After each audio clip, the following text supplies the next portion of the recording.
Nuk do të harxhoni më lek, llumi I kafes ju shpëton jetën, jasti ta përdorni. Kafeja është pija më e konsumuar në botë sipas statistikave më të fundit. Njerëzit zakonisht llumin e saj e hedhin, por pasi ju të dëgjoni këtë video, do ta mendoni edhe një herë. Llumi I kafes ka shumë përdorime praktike, si në shtëpi, ashtu edhe në kopësht, madje mund t'ju ndihmoj edhe në shëndetin e lëkurës tuaj. Ne këtu do t'ju tregojmë disa nga përdorimet më kreative për llumin e kafes. Pleheroni kopshtin tuaj.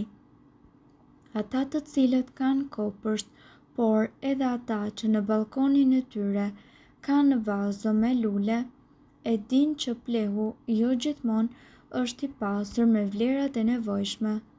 Për më tepër, bimët që ju keni mbill I thithin të gjitha këto vlera duke lënë plehun të zbrazët.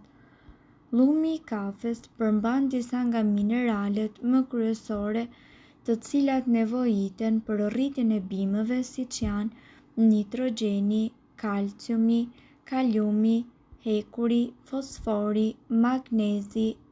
Gjithashtu llumi I kafes thith edhe metalet e dëmshme të cilat munden që të kontaminojnë plehun. Për më tepër, llumi I kafes tërheq edhe krimbat e tokës të cilët janë shumë të nevojshëm për ajrosjen e kopshtit tuaj. Nëse nuk dini se si ta përdorni, është shumë e thjeshtë, mjafton vetëm ta spërkatni plehun me llumin e kafes. Largon insektet. Disa përbërës të cilët gjenden pikërisht tek kafja, si kafeina, munden që të jenë shumë toksik për insektet. Për këtë arsye, ju mundet të përdorni llumin e kafes për të larguar të gjitha insektet e bezdishme, siç janë muskonjat apo mizat. Ne gjithashtu ju këshillojmë që ta spërkatni oborrin tuaj me këtë përbërje ose të lini disa enë të mbushura me llumin e kafes në dritare. Nëse doni të mbani kërminjt larg bimëve tuaja, ne ju sugjerojmë që të spërkatni rreth kërcellit të tyre.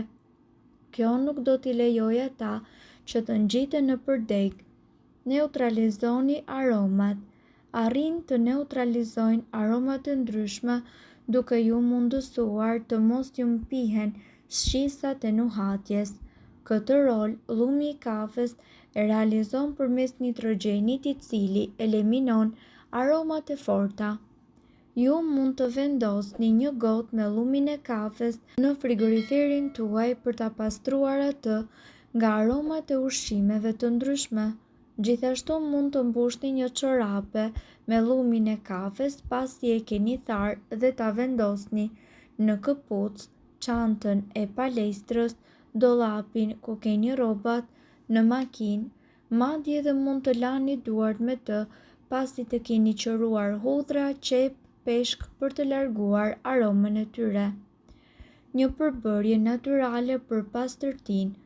Llumi I kafes, duke qenë I ashpër, ndihmon gjithashtu në pastrimin e sipërfaqeve të ndryshme.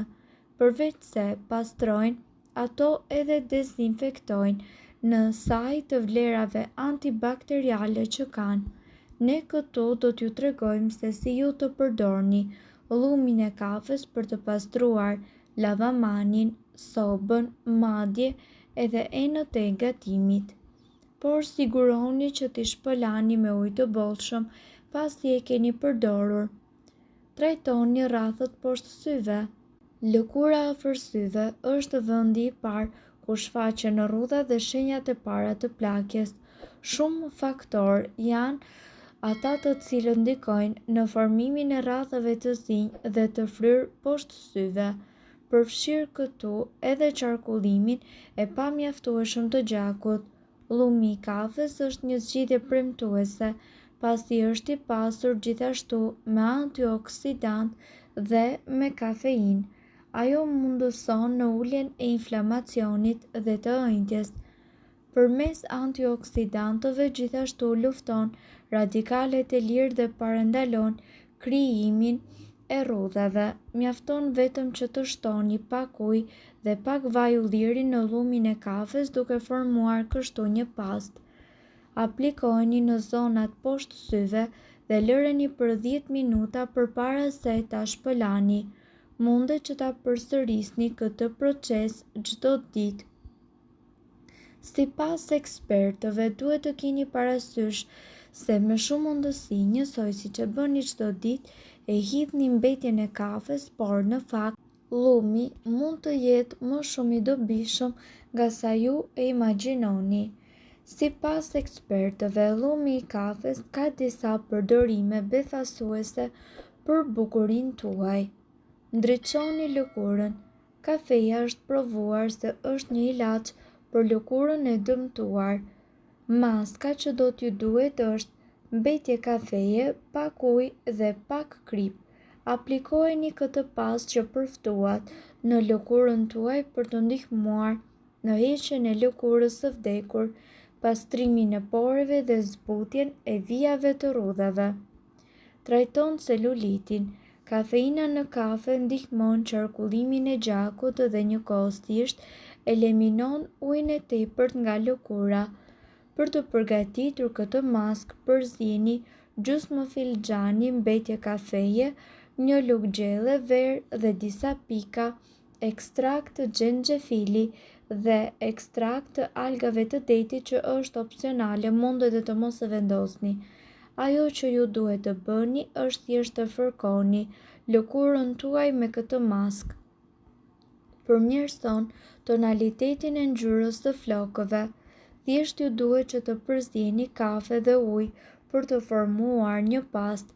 Aplikojeni atë drejt për së drejti në flokë të sapo lar me shampo dhe flokët e lyer me ngjyrë të errët do të shkëlqejnë si kurrë më parë. Trajton qeskat nën sy. Vendoseni nën sy me ndihmën e një nape të pastër. Mbetjet e kafes duhet t'i mbani për pak minuta dhe ta përsërisni këtë veprim çdo ditë dhe kështu lëkurës tuaj do t'i rikthehet gjallëria. Hidratimi i lëkurës. Shumë njerëz e kanë lëkurën të thatë, sado krem hidratues të përdorin. Për të patur lëkurë të butë si të një bebi, ne ju sugjerojmë që ta lyeni trupin me këtë maskë. Ju duhet një filxhan vaj kokosi, një filxhan kafe, llumë kafeje dhe një lugë çaj ekstrakt vanilje. Ndërkohë, sipas ekspertëve, mund ta përdorni dhe si maskë për flokët. Fërkojeni llumin në flok para se ta aplikoni shampo dhe lëreni të qëndrojë pak dhe më pas shpëlajini me ujë të rrjedhshëm. Celuliti. Përzieni në një tas llumin e kafes së ngrohtë me një lugë vaj ulliri ose bajamesh apo arrash. Ndërkaq, zonat e lyera me këtë masë mbështilleni me një qese kuzhine dhe lëreni ashtu për plot 5 minuta.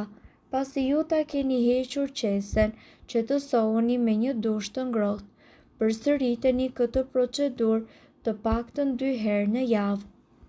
Mirëpo duhet të dini, informacionet në këtë video kanë për qëllim të plotësojnë dhe të mos zëvendësojnë këshillat e mjekut tuaj dhe nuk kanë për qëllim të mbulojnë të gjitha përdorimet e mundshme, masat paraprake, ndërveprimet ose efektet negative.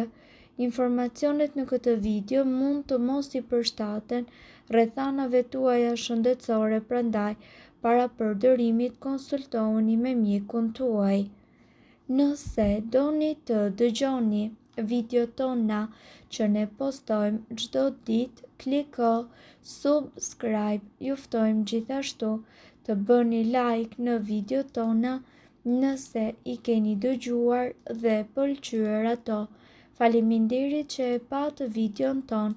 Shpërndajeni këtë video në profilin tuaj në mënyrë që të informohen edhe shokët tuaj. Faleminderit. Nëse ndonjë prej